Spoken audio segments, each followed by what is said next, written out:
Entonces, si la gente, el afectado con simplemente la Fuerza Aérea, pero son diferentes protocolos.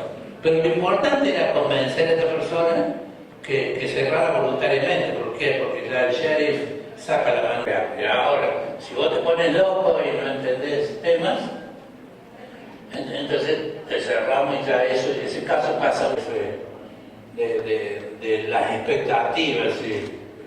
El italiano, los griegos, los portugueses somos todos latinos, no es porque les gustan las novelas y el fútbol, la cumbia, somos latinos porque hablamos una de las 5 lenguas neorromances. Entonces eso define la latinidad de nosotros desde el punto de vista legal. ¿Okay? Entonces la pregunta, ¿por qué Naciones Unidas aceptó a los Estados Unidos, a Norteamérica, como un país iberoamericano, si su lengua principal es el inglés o lenguas anglosajonas?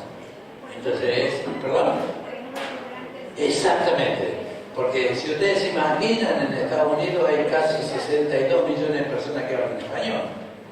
O sea que si nosotros lo comparamos, Estados Unidos es un país más latino que Ecuador mismo. ¿Okay? Entonces el concepto de iberoamericano se va a desarrollar de esa manera.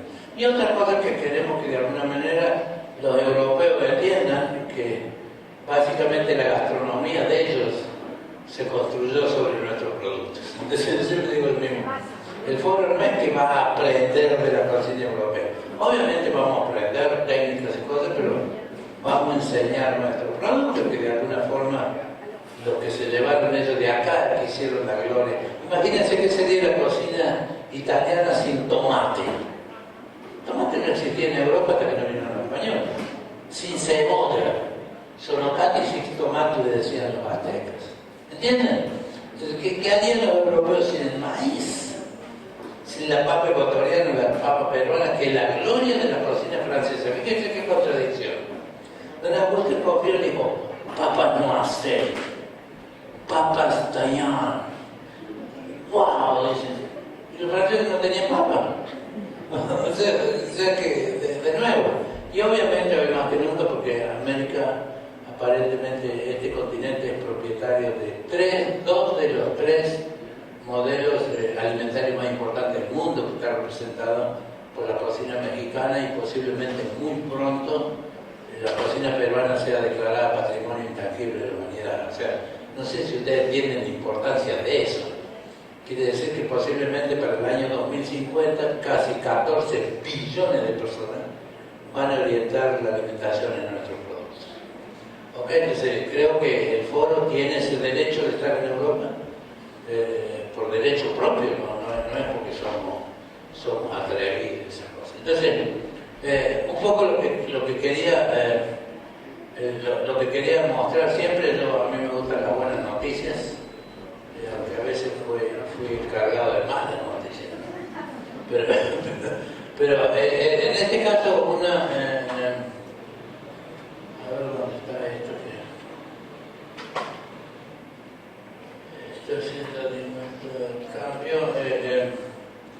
Entonces eso lo que quería dejar un poco a todos.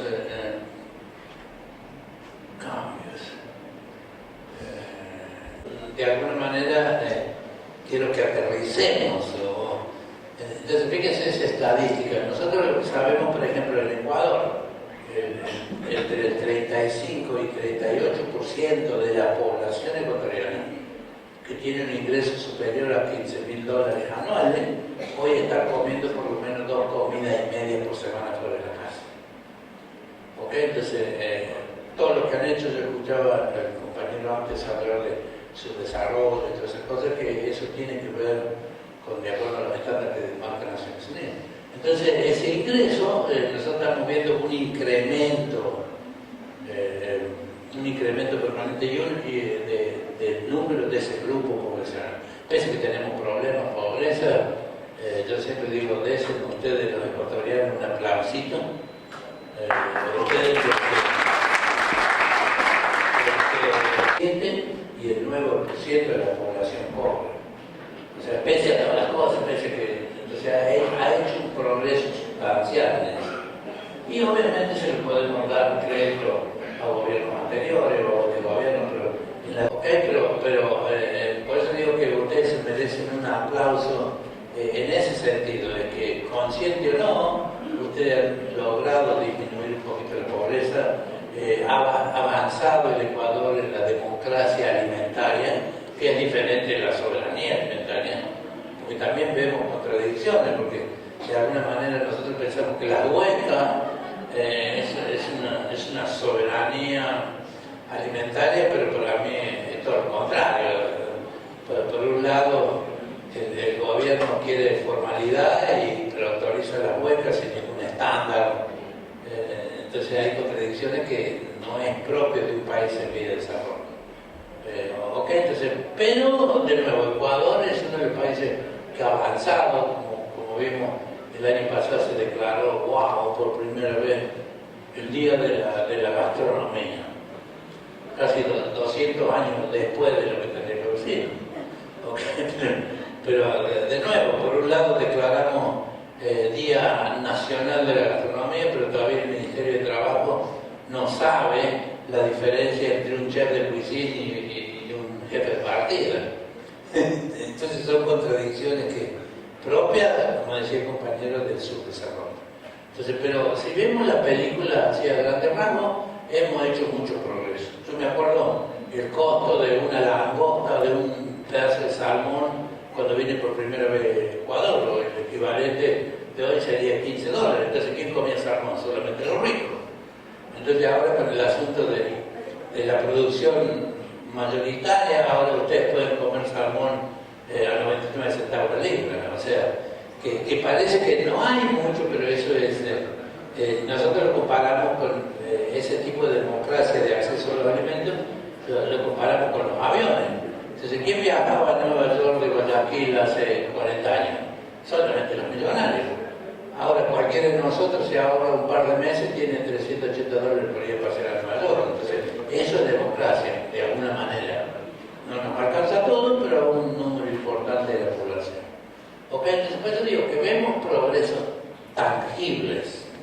Que son suficientes, obviamente no, hay mucho por hacer, porque obviamente nosotros queremos que ese grupo del 36-38% de la población tendría que ser el 99% de la población que por lo menos coma 2 comidas y media por semana fuera de la casa. Pero fíjense lo interesante de la proyección. Nosotros creemos que en la próxima generación, nosotros ese grupo, si analizamos Ecuador, un estado como Nueva York, como California, como Buenos Aires, como Lima, ese grupo poblacional sí siguen teniendo economías más o menos estables, sin mayores esfuerzos, va a llegar al 50%. Pero lo interesante, que no es muy grande el porcentaje que va a aumentar, pero lo interesante es que se van a comer 7 comidas y media por semana fuera de la casa. Entonces, sí estamos yendo de 2 comidas y media por semana fuera de la casa a 7 comidas y media por semana fuera de la casa. Entonces, algo que significa esto, que ustedes han elegido de alguna manera la profesión correcta. Entonces, ustedes siempre van a tener trabajo. Y lo que hablamos antes de emprender o de esto, de lo otro, porque sabemos que cada vez esa demanda va a ser grande. Entonces, pero obviamente yo, desde ese punto de vista, como presidente de Foro, estoy feliz. Ahora, como inspector, estoy un poco preocupado, porque les cuento, nosotros en Nueva York, solamente en el estado, lo que dicen las estadísticas, que estamos matando entre 1.600 y 1.800 personas por año con enfermedades alimentarias. Y estamos mandando al hospital más de 1,5 millones de personas con más de 5 días de internación. Entonces, obviamente, mi jefe, que es un microbiólogo molecular, se levanta con los pelos parados así, porque el argumento de la agencia dice: si hoy, con 2 comidas y media por semana fuera de la casa, matamos 1.500, con 7 comidas y media vamos a matar 8.000 personas. Voy a dar un ejemplo. La longevidad de vida del pueblo neoyorquino, de vida productiva, es de 93 años para la mujer y 91 para el hombre, independientemente a tu opinión que estamos gordos y obesos. Pero no, yo te puedo decir que el Ecuador, según las estadísticas de Naciones Unidas, porque puedo decir las estadísticas no son válidas, pero ¿cuál es la referencia? ¿La opinión personal o lo que dice la organización? ¿Pica Bamba? Ahí viven más de 100 años todos. Sí, bueno, pero la población ecuatoriana sigue teniendo en su mayoría en zonas rurales el mismo estándar de la objetividad de vida que tenían los países después de la Segunda Guerra Mundial. Ese no es el tema a discutir, ¿ok? Porque, de nuevo, si vos me decís dónde sacamos la estadística que maneja el foro como organización internacional es lo que dice Naciones Unidas, el Código Alimentario Internacional, la Organización Panamericana para la Salud. Ahora, si nosotros como poblaciones, a vos no te gusta la estadística que esas organizaciones manejan, entonces la pregunta es ¿qué estadística tenemos como referencia?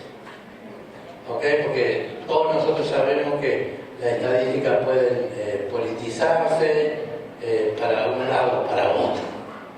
¿Ok? Entonces tenemos que tener un poco de seriedad cuando nosotros hablamos de estos temas en particular, porque si vos decís que Estados Unidos todos son gordos con un ojito así, nada se asemeja a una verdad. De acuerdo al nivel de población, de la cantidad de población, hay más gordos y obesos en Ecuador que incluido en algunos sectores de la Unión Americana. Entonces, la vulgaridad de juzgar Estados Unidos o el Ecuador desde una sola perspectiva es eso, es una vulgaridad.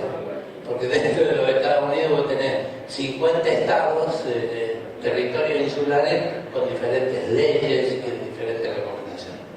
Entonces, por eso mi consejo es agradecerte lo que decís, pero que tengas un poquito de una visión más global, porque si yo no puedo tomar como referencia lo que dice la Organización Mundial de la Salud, entonces vamos a poner en duda qué significa ser médico.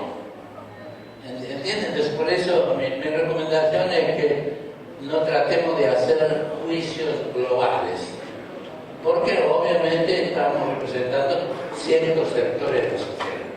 Ahora, si vos crees que, por ejemplo, que en el Ecuador no bajó la pobreza en los últimos 15 años, se lo tenés que decir a la Organización Panamericana para la Salud, que es la fuente de información real. Ahora, si vos tenés otra información que es diferente a eso, entonces tendríamos que entenderla como una realidad.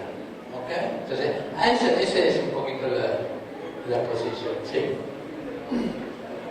Sigue siendo. Muy planteada desde el punto de vista de salud pública, ¿ok? Porque de alguna manera eso es lo que nosotros íbamos a hablar en este tema. Entonces, la cuestión de la estadística lo hice para que se entienda en el contexto de cuáles son las actualizaciones que el foro como organización ve que son importantes, independientemente de que creamos o no en esa estadística, porque de nuevo, yo no creo en lo posible, yo tengo que darle cumplimiento a una normativa legislativa, que es una ley que se conoce como norma jurídica, creada por un poder legislativo y ejecutada por un poder judicial, independientemente de que yo crea o no en la ley. ¿Ok? Entonces esa no era la razón de esta competencia, pero primero quiero encontrar de qué se trata. Con el proceso de actualización de las certificaciones. ¿Por qué? Porque ustedes saben que el foro es propietario de un proceso de certificación creado hace 22 años, usando diferentes modelos. Somos propietarios de la Copa Culinaria de las Américas, entonces, que son las actividades que mayormente hacemos en 17 países y a partir de este año en Europa también. ¿Ok? Entonces, el tema considerable, primero, la actualización del Código Alimentario Internacional, que son nuevas recomendaciones. Entonces, mire, hasta hace una semana eran unas, ayer mandaron el transcripto de 3 nuevas modificaciones al Código 2018. Entonces, por eso que una de las cosas que ha cambiado en la industria es que la mayoría de las enfermedades producidas por alimentos son virales y no son bacterianas. Entonces eso cambia un poco el acercamiento de la salud pública con respecto a las enfermedades alimentarias. Por ejemplo, le digo un ejemplo real. Nosotros estamos entrenando inspectores, porque ese es mi trabajo, ¿ok? Yo entreno inspectores en casi todos los países que tienen tratado libre. Es más, yo soy el instructor oficial del ARSA en Ecuador. Entonces, cada vez que hay un cambio de legislaciones, nosotros venimos a ARSA y actualizar, que no necesariamente ARSA lo lleva al campo, pero obviamente ustedes, exactamente. Entonces, ¿y por qué? Porque los inspectores de la Agencia de Salud programamos las políticas de acuerdo a las necesidades de cada país. Entonces, obviamente ustedes no tienen mayores problemas con la salud pública, ¿okay? Porque sea como sea, pese a ustedes ser una sociedad diversa, entonces sí tienen diversidad en el tema de la montaña, de los Andes, de la playa, de la selva. Pero yo siempre digo lo mismo, imagínense los problemas que tenemos en Nueva York, que viene gente de todos lados del mundo. Entonces, como digo yo, lidiamos con los problemas de la grasa, como decía el compañero, pero además tenemos que lidiar con el ceviche peruano o el ceviche ecuatoriano. ¿Perdón?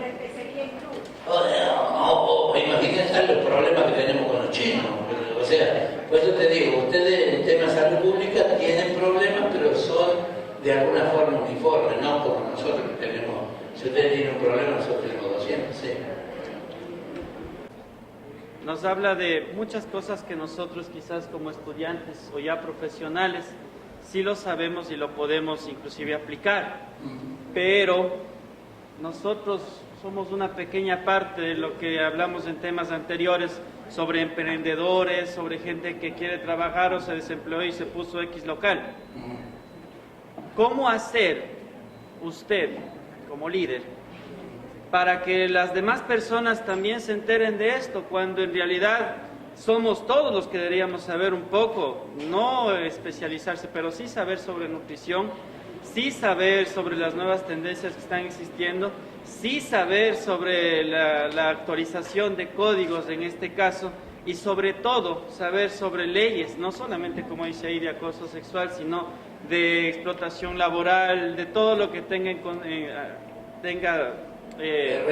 relación con eso, porque se están enfocando en solo este grupo y el resto. Ahí es donde también hablábamos en temas anteriores y ahí se correlaciona todo sobre el hecho de llevar a la quiebra a un local, llevar a la quiebra a esta persona que se puso los almuercitos de la esquina. Si yo no tengo conocimiento sobre eso, porque vamos a suponer que yo no soy lo que estoy estudiando, lo que ya soy, pero si a mí hay alguien que me diga esto, ¿cómo hacer? ¿Por qué no hacer una especie de, no sé, delegar personas o informar a las instituciones encargadas, en este caso, qué sé yo, comisarías que dan los permisos, sobre la obligación de una charla con respecto a esos puntos? Y hay más todavía, porque estoy seguro que son muchísimos más. Porque usted se está enfocando en nosotros y el resto del grupo, el resto de personas que quieren emprender un negocio. Bueno, eso puedo dar. Entonces, el foro tiene 22 años generando recursos tangibles e intangibles. ¿Okay? Y a veces ganamos batallas, a veces perdemos batallas. Y le digo un ejemplo que, ¿por qué me voy de Ecuador? Ustedes fueron el primer país que tuvo una ministra de turismo, de generación, que decía, no hay turismo sin gastronomía y no hay gastronomía sin seguridad alimentaria, porque obviamente acá pasaron cosas muy difíciles. Por ejemplo, ustedes hicieron un concurso de Miss Universo y 22 de las chicas salieron con salmonelosis. Entonces se hizo un congreso turístico en Galápagos, salieron 450 periodistas de Galápagos con diarrea. Entonces, obviamente hay algo que no funciona. Entonces, por eso digo que ustedes como Ecuador han avanzado muchísimo en el tema de que hoy vos podés participar, venir acá y nutrirte cosas. Entonces, eso un poco es la posición del foro en cuanto a los países. Y cuáles son las cuales nosotros hacemos investigación. Nosotros estamos a punto de definir, posiblemente en el próximo año, qué significa ancestral. Porque, de nuevo, yo he participado acá como juez en competencias de comida ancestral y viene uno y me pone un plato con arroz. Entonces, el arroz no lo tuvieron los ecuatorianos, que después vinieron los españoles. Entonces, eso es ancestral. Entonces, por eso te digo que hay muchísimo trabajo por hacer. ¿ok? Y ustedes, los jóvenes, porque ahora es un poco lo que les quería mostrar, actualizaciones nutricionales. ¿Cuál es lo más importante? ¿Qué es lo que está diciendo el Código Alimentario Internacional junto con Naciones Unidas? El consumo kilocalórico diario, hoy lo estamos teniendo de 2.000 a 2.200 kilocalorías diarias, repartido en 3 comidas principales y 2 snacks. Entonces, lo más seguro que se pase es que a partir del final del 2019, la Organización Mundial de la Salud recomiende que el consumo kilocalórico diario va a ser de 1.800 kilocalorías, dividida en 3 comidas principales y 2 snacks. Entonces, esa sola recomendación nos hace a nosotros cambiar el tamaño de las porciones en una copa culinaria. ¿Qué es lo que dice la Organización Mundial de la Salud en los últimos 6 meses? Que el consumo de sodio diario no puede ser mayor a 240 miligramos diarios. Cuando nosotros sabemos que la leche que ustedes están consumiendo en una porción de 5 onzas tiene 60 miligramos de sodio.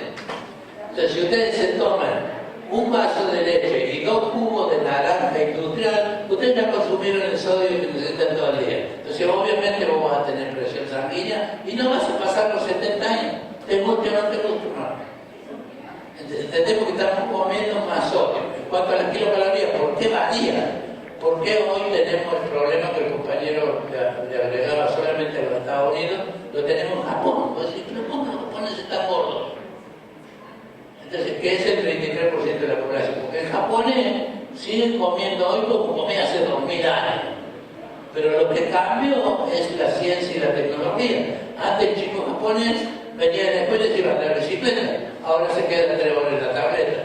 El control remoto de nosotros cuenta por 2 kilos, porque antes teníamos que parar el trasero y caminar a cambiar el canal. Entonces esa energía no la gastamos. Entonces el aire acondicionado de su auto es responsable de por lo menos 4 kilos más que tenés. Porque antes cuando no tenías aire acondicionado, vos abrías el auto, el viento te daba la cara, el ritmo de metabolismo basal gastaba más energía. Ahora no. Ahora no transpiras porque tenés. Entonces, de nuevo, no solo es comer más, mal, bien o más o menos.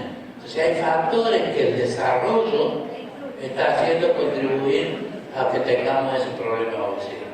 Obviamente, estamos comiendo más azúcar de lo que se necesita, ¿ok? Y estamos comiendo más grasa de lo que se necesita, pero no necesariamente es solo porque comemos mal, porque hay otros factores que tenés que tener en cuenta, que tienen que ver con el ritmo del metabolismo basal, que tienen que ver con los factores congénitos, que eso es lo que está. Acuérdense que nosotros evolutivamente tenemos la cultura del oso, o sea, que comen mucho primavera y verano y después duermen 8 meses. Entonces eso quiere decir que las células están contentas cuando son gordas. Entonces por eso digo que nosotros podemos hacer los juicios que queramos y podemos tener opiniones dramáticas, pero a cada persona o a cada población afecta de diferente. Miren, estamos teniendo el caso de las culturas andinas. ¿Ok? Nosotros, como decía el compañero, tenemos comunidades andinas que tenían una longevidad de vida y nosotros siempre lo atribuimos a eso, es porque no vinieron a Guayaquil. Porque si esa persona viene a Guayaquil, se agarran la gripe del aire, se agarran la contaminación de una población desarrollada y con otra enfermedad. Pero el problema urgente que estamos teniendo nosotros ahora con las comunidades latinas es que el precio de la quinoa en el mercado internacional es de $4 y el de maíz es de $1. Entonces, obviamente, nuestras culturas andinas quieren tener un teléfono celular, quieren tener un satélite, quieren tener Wi-Fi, y eso se paga con dólares. Entonces, lo que hemos estado viendo en los últimos 7 años, que esas poblaciones que antes comían la quinoa, porque era proteica, la están vendiendo y comen maíz. Entonces, por eso el índice de diabetes, de obesidad y de sobrepeso en la comunidad andina tiene un problema económico. ¿Cuál sería la solución? No es fácil porque ya que el gobierno subvencione. Y volvemos a la pregunta, ¿cuántos impuestos quieren pagar ustedes para que el gobierno subvencione? ¿Entienden? Por eso te digo que son problemas muy complejos, ¿ok? Y que no tienen una solución. Yo les cuento algo que hizo el foro acá en Ecuador, en Quito. Nosotros hace 7 años con el Centro Internacional de la Papa, pero como me estás preguntando vos qué hacemos nosotros, voy a hacer un ejemplo de otra cosa que hacemos. ¿Qué hicimos? Entonces nosotros elegimos la papa mariposa porque yo soy el enemigo de las papas fritas gringas, si se quiere. ¿Ok? Entonces, yo digo, ¿por qué no podemos hacer un proyecto empresarial para que la gente, para que hagamos pequeños emprendedores? Entonces, la papa tipo mariposa en Quito saca por encima de los 1500 metros. Entonces, nos asociamos con la Internacional de la Papa y dijimos, hablamos con familias dedicadas a eso, y decimos, bueno, vamos a poner un restaurante. Comprometimos a hacer un restaurante que en vez de papa frita como guarnición, se usara papa mariposa. Genial, lo pusimos a producir, entonces los restaurantes, entonces cuando la gente le comenzó a buscar la papa mariposa, que es esa bonita que tiene una belleza, desde el punto de vista nutricional, menos procesada, mejores nutrientes y todo eso. Entonces los primeros 3 meses todo funcionó. Después se comenzaba porque se hicieron seriadas en diferentes terrenos para que tengamos todo. La segunda cosecha, ya los restaurantes comenzaron a tener problemas. Comenzaron a tener problemas, ¿por qué? Porque los que vendieron primero la papa la vendieron a buen precio. Entonces, ¿qué hicieron esa familia? Los chicos ahora, como tenían plata, quiero irme a Quito a trabajar, quiero irme a Guayaquil a trabajar, dejaron el campo. Entonces, la segunda cosecha ya los restaurantes no tenían el quilaje de papa que los clientes estaban pidiendo. Es más, se nos enojaron los restaurantes, no, ya no podemos proveer al mercado. Se nos enojaron los restaurantes porque los restaurantes habían invertido en hacer menús, en hacer la propaganda, y ahora el cliente que había comido esa papa al principio la quería repetir y ya no hay más. Entonces, lo que estoy diciendo es que el camino al infierno está lleno de buenas intenciones. Entonces, yo entiendo que los hijos de la familia, ¿quién quiere quedarse en el campo cosechando papa? O sea, ahora tengo 2 o 3 mil y puedo alquilarme una piecita en Guayaquil. Entonces, después te digo, hay cosas de nuevo, y yo te puedo hablar 3 días de lo que tiene que ver con la reforma agraria. Pero después yo te digo, son temas difíciles que tienen que ver con la cultura. Entonces, las actualizaciones de nuevas recomendaciones que prohibió la grasa trans parcialmente hidrogenada. Entonces, ahora se está tratando de reemplazar por la grasa parcialmente hidrogenada, que está resistiendo mejor un poquito el punto de humo, pero que es saludable, no está prohibida por el tema de la grasa trans, que está absolutamente prohibido. ¿Ok? De nuevo, por eso es que necesitamos que el gobierno tenga buenas unidades de control alimentario, porque nosotros sabemos que en el Ecuador todavía se está produciendo grasa parcialmente hidrogenada, que como consecuencia el consumo le altera la enfermedades cardiovasculares. La actualización mundial de las nuevas tendencias culinarias, es algo que ya está diseñado de acuerdo a las tendencias. Los restaurantes del futuro van a ser restaurantes estandarizados, generalmente identificados por franquicias, que van a tener entre 8 y 10 platos, y solo porque se está haciendo énfasis en el aspecto empresarial. Y eso no solo está pasando en los restaurantes, está pasando en la agricultura, está pasando en ganadería, porque, de nuevo, volvemos al tema de la reforma agraria. O sea, darle la tierra a la gente sin el entrenamiento, sin las semillas, sin el entendimiento de la cosecha y sin estrategias de vender ese producto, la reforma agraria no soluciona nada. Y ustedes ya saben lo que algunos gobiernos intentaron hacer reforma agraria, que después que entregaron la tierra, la vendieron a precio más bajo para venirse a Guayaquil. Entonces, por eso digo que son temas muy complejos. Entonces, en la nueva tendencia culinaria, eso es lo que estamos viendo, comida vegetariana. ¿Ok? De esos 10, 12 platos, 8 van a ser platos vegetarianos. Hay una relación del compromiso, del entendimiento, de la relación del medio ambiente y la producción. Nosotros siempre decimos lo mismo, 1 kilo de carne le cuesta al planeta lo mismo que 100 kilos de quinoa. ¿Ok? Entonces hay un desgaste de los recursos del suelo que tiene que ser tomado en cuenta. Entonces, la industria, lo que es urgente, por ejemplo, ustedes saben que este asunto del ambiente laboral, una buena noticia, la mayoría de las personas que trabajan en la producción industrial de alimentos son mujeres, y no hombres como se tiene en el contexto de las cosas. Entonces, y eso trae problemas de cambio de cultura dentro de la cocina. Entonces, la cosa sexual es una de esas cosas.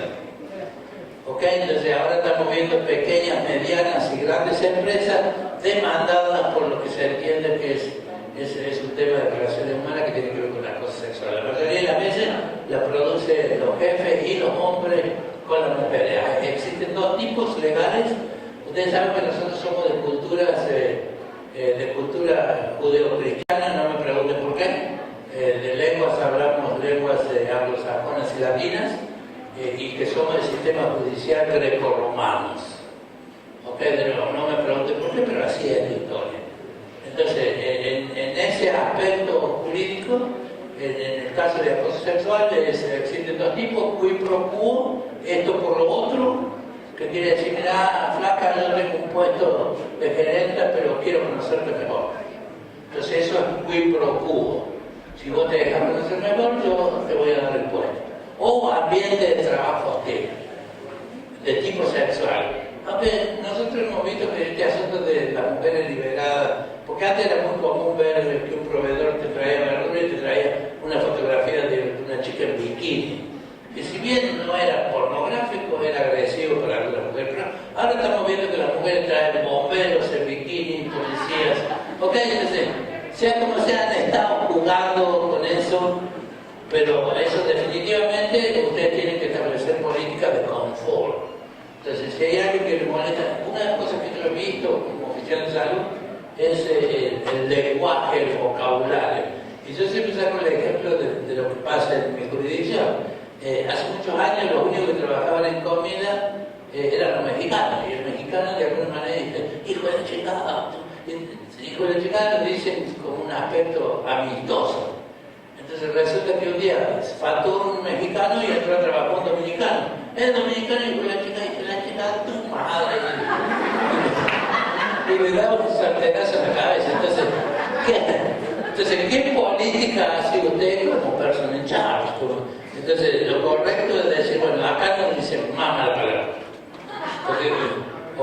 ¿Entienden? O aclarar las políticas, porque exactamente era de lo que se ha.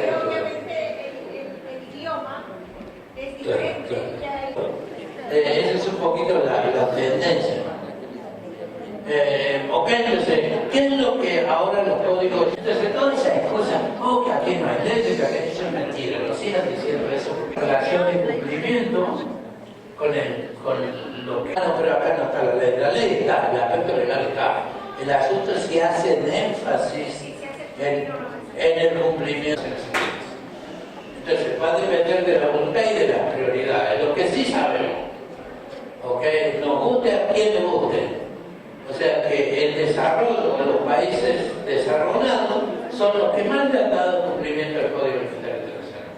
Entonces, el agua del río no es considerado agua potable, porque nosotros tenemos la costumbre de regar con un agua que no es potable. Y ustedes saben que los ríos del Ecuador, el 60% están contaminados en un porcentaje del 80%. Entonces no vengan con cosas raras. Entonces, operar sin autorización, porque autorización significa que hay una persona encargada con el entrenamiento, que no se venció el permiso. La informalidad. Si ustedes lo analizan desde el punto de vista de salud pública, la informalidad es lo que más les cuesta a los gobiernos. Porque primero, no contribuyen al desarrollo de la nación, y son los que producen más enfermos. Y son los que crean de alguna manera la injusticia. Porque si yo soy un restaurante que tengo todos los permisos, que pago todos mis impuestos, y enfrente me comienzan a vender anticuchos de corazón y la gente se enferma, entonces, porque por otro lado nosotros queremos que la salud pública sea pública y que te la dé el gobierno. Entonces, por eso que la informalidad es un objetivo a terminar. Abuso de tiempo y temperatura. De nuevo, yo sé que eso ha cambiado en el Ecuador, pero de nuevo, nosotros vemos las escuelas del Ecuador, donde el único que tiene el termómetro es un instructor, pero lo tiene guardado en su gabinete. Entonces, nosotros sabemos que la salmonela se muere a 74 grados, no a 50, no a 100. Entonces, nosotros tenemos que de nuevo ir mejorando en ese tema, porque el abuso de tiempo y temperatura a nivel mundial es la causa de una gran parte de la mayoría de enfermedades alimentarias. Por ejemplo, en ciudades como Buenos Aires, París, Nueva York, la mayoría de esos brotes de enfermedades es porque la gente va a trabajar cuando está enferma. Yo les puedo decir, la mayoría de la gente va a trabajar cuando está enferma cuando no tiene papel, pues si no va a trabajar no te pagan, y si no te pagan, ¿cómo manda plata a tu familia? Entonces la inmigración es un problema. Y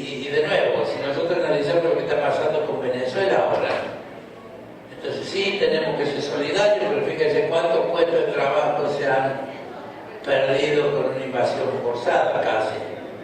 Okay, entonces ahí uno entra entre la solidaridad con nuestros hermanos venezolanos, pero el uso de sanitarios, la falta de trabajo, la salud pública en general está sufriendo. Okay, entonces por eso digo que tenemos que ordenarnos de alguna manera. ¿Falta de higiene personal? Okay, de nuevo, usted sabe que el código dice en 1956 que hay que bañarse cada 8 horas de trabajo y protegerse de la comida. Entonces, una reflexión que yo siempre hago con los cocineros. Yo les voy a explicar algo de lo que aprendemos en biología. Nosotros sabemos que el pollo es portador sano de aproximadamente 20 enfermedades, la vaca de 30, el cerdo de 15, los mariscos de 20, o sea, portador sano de enfermedades. Nosotros, el ser humano, el Homo sapiens, el más desarrollado, somos portadores sanos de aproximadamente 200 microorganismos que pueden ser patológicos. Es más, siempre explico lo mismo. El cuerpo humano de todos nosotros tiene aproximadamente entre 180 a 200 genes cancerígenos. Eso no quiere decir que vos te vas a morir de cáncer. Lo que sí sabemos que hay factores que ahora son hereditarios que de alguna manera te van a triggear el desarrollo de un gen cancerígeno. Entonces, si nosotros sabemos que una persona es portador de posiblemente 200 microorganismos patológicos y la vaca tiene 20, entonces obviamente nosotros tenemos que cuidar la comida de ustedes. Así es simple. No. Entonces por eso la Organización Mundial de la Salud piensa y dice y reafirma que trabajar con comida es un riesgo a la salud pública. Y obviamente eso está considerado en la Internacional del Trabajo, en casi todas las legislaciones. Entonces por eso yo digo, a veces pedimos aumento por la razón equivocada. Yo siempre digo que tendremos que pedir aumento porque tengo riesgo de ir al hospital, porque estoy trabajando con salmonela de pollo, ¿sí? Entonces por eso digo que tenemos que orientar las cosas. Entonces, en contacto con tocar los alimentos con la mano desnuda. Okay. Eso en todo el mundo es una contaminación cruzada y es una violación crítica. Que según el Código Alimentario Internacional, las violaciones críticas son penas de muerte, son tratamiento en las cortes y son multa. Okay. Entonces, ¿por qué? Porque lo que se ha descubierto es que la mayoría de las enfermedades son virales y no bacterianas. Entonces eso ha creado en las organizaciones de salud una tendencia diferente. Por ejemplo, yo le digo, nosotros antes entrenábamos inspectores basados en los sistemas HACCP, que son Hazard Clinical Control Point, que es un estudio efectivo que creo que es uno de los sistemas que más ha contribuido a la seguridad alimentaria a nivel mundial. Entonces, ahora lo que yo le digo al inspector, que lo primero que tiene que hacer un inspector cuando entra a un establecimiento es mirar a la persona a los ojos. Eso se hace en los primeros 7 segundos. Entonces, hacemos contacto visual con la persona que está trabajando, como si yo veo que tu ojo, la parte blanca de tu ojo está medio amarillenta, yo tengo la autoridad de sacarte, hablar a los jefes, aparte y que vengas solamente a trabajar con un permiso médico, pues generalmente es hepatitis tipo A, la enfermedad viral más contagiosa. Entonces yo me río porque a veces nosotros tenemos, por ejemplo, el barrio chino. Entonces el chino se caracteriza por tener los ojitos así. Entonces es difícil mirar el blanco del agua. Entonces, ¿qué hacemos como técnica? Es hablarle duro, golpear la mesa. Entonces el chino puede mirar, sí, porque eso es lo que tiene que hacer un inspector, que abre los ojitos. Entonces, y además parece que se le dice raza amarilla porque son pálidos de piel. Entonces, las dos sintomatologías primordiales es amarillo de ojo y piel amarilla. Entonces, por eso digo, a veces tenés que establecer cosas que son medias raras, incluso que pueden ser considerados profiling, pero tenés que utilizar estos métodos. ¿Ok? 2 minutos. Ok. Entonces, quedó claro ese asunto de la enfermedad viral. Entonces, nos estamos concentrando más en el comportamiento de la gente que en los procesos de preparación. Eso no quiere decir que tienen que dejar la comida en zona de peligro. Entonces, el dato nutricional ha cambiado. Okay, estamos recomendando que el 60% del plato sea basado en carbohidratos complejos más que simples. El consumo de sodio bajó a 230 miligramos diarios. La recomendación es que comiencen a leer títulos y rótulos de comida, que el Ecuador ha avanzado muchísimo en eso. Pese a que creemos que el vegetarianismo va a ser la tendencia. Provisión de las grasas parcialmente hidrogenadas, tipo de dietas hospitalarias más comunes. Que ya está como requerimiento para los cocineros profesionales. El alérgeno de los alimentos es otro tema que lo van a discutir en los próximos 60 años. De nuevo, la alergia no es una enfermedad alimentaria, es una reacción anafiláctica de cosas. Y ustedes tienen que tener cuidado con los modelos de cocina que tienen. Por ejemplo, ustedes usan mucho el maní, y el maní es uno de los alérgenos más comunes. Ustedes comen mucho camarón, el camarón es uno de los mariscos más alérgicos que hay, que ahora se está entendiendo que sufre nuestra población. Y rótulo alimenticio, que es un poco lo que va a ir mejorando.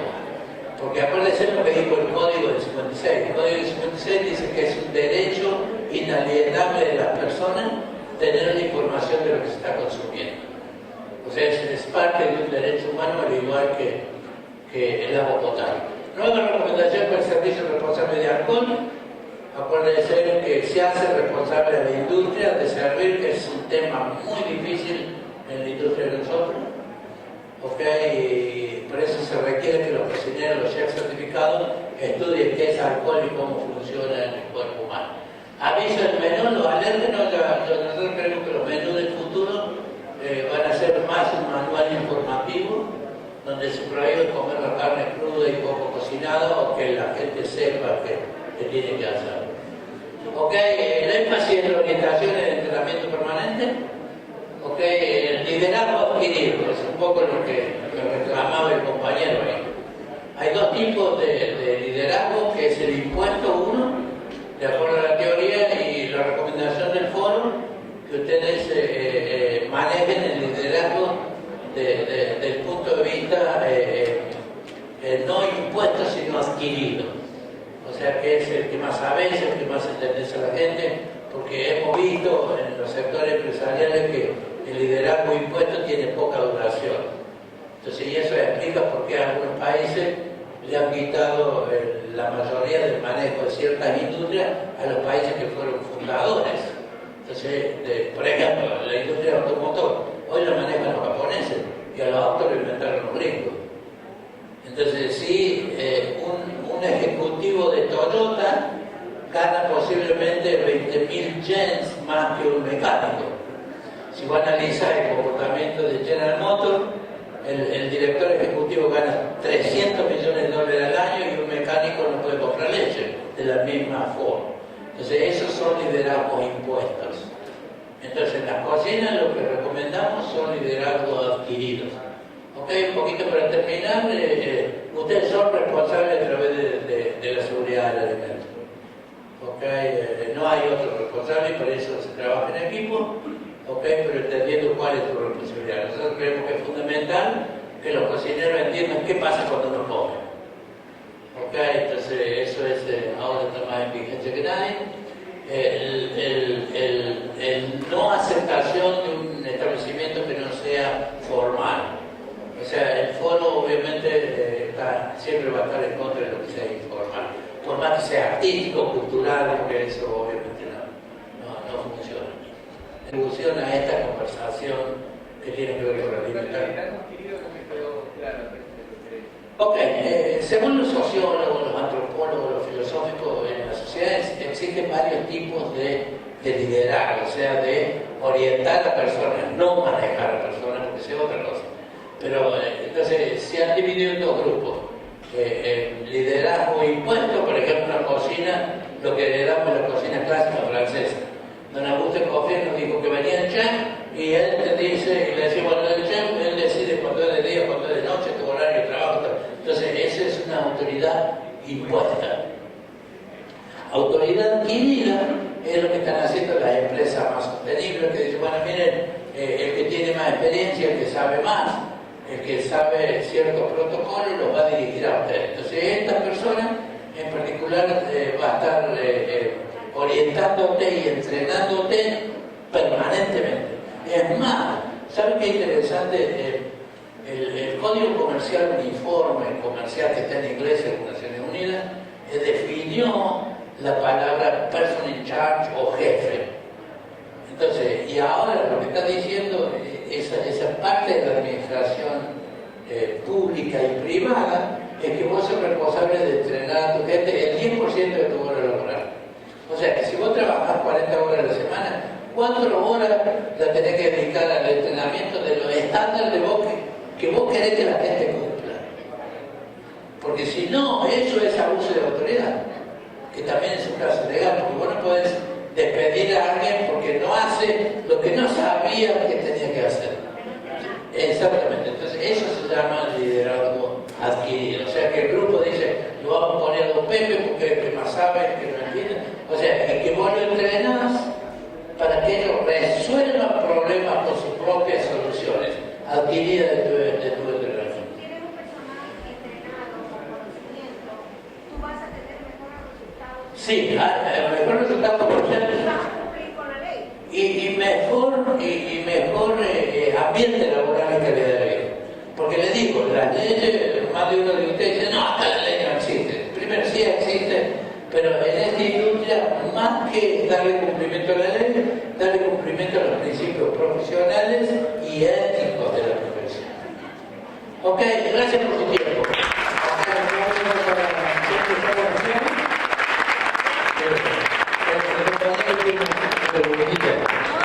No, se está despidiendo.